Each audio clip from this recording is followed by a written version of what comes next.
છોટાઉદેપુર જિલ્લાના કવાંટ ખાતે 138 પાવીજેતપુર વિધાનસભાનો નવા વર્ષનો સ્નેહ મિલન સમારોહ યોજવામાં આવ્યો।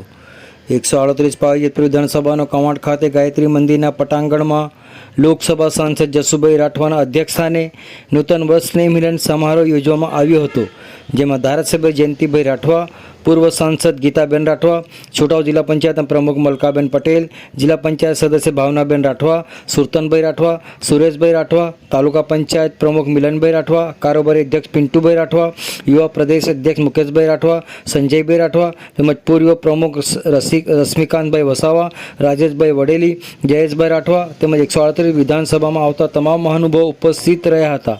ઉપસ્થિત મહાનુભાવો દ્વારા દીપ પ્રાગટ્ય કરી કાર્યક્રમને ખુલ્લો મૂક્યો હતો। મહાનુભાવો દ્વારા ઉપસ્થિત સૌ ઉપર પુષ્પ વર્ષા કરી નવા વર્ષની શુભેચ્છાઓ પાઠવવામાં આવી હતી। આવો સાંભળીએ આ અંગે છોટાઉદેપુર લોકસભા સાંસદ જસુભાઈ રાઠવા શું કહી રહ્યા છે, સાંભળો તેઓના મુખે।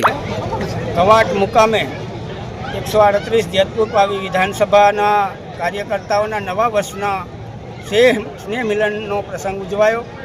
આ પ્રસંગમાં આ વિસ્તારના સન્માનની ધારાસભ્ય આદરણીય જયંતિભાઈ રાઠવા, જિલ્લા પંચાયતના પ્રમુખ આદરણીય મલકાબેન પટેલ, વિસ્તારના લોકપ્રિય પૂર્વ સાંસદ આદરણીય ગીતાબેન રાઠવા, ભારતીય જનતા પાર્ટીના આગેવાનો અને મોટી સંખ્યામાં કાર્યકર્તાઓ ઉપસ્થિત રહી અને આ સ્નેહ મિલનની ઉજવણીનો પ્રસંગને દીપાવ્યો અને આ નવા વર્ષની અંદર સૌ કાર્યકર્તાઓ ઉત્તરોત્તર પ્રગતિ કરે એવી ઈશ્વરને પ્રાર્થના કરું છું અને નવા વર્ષની શુભેચ્છાઓ।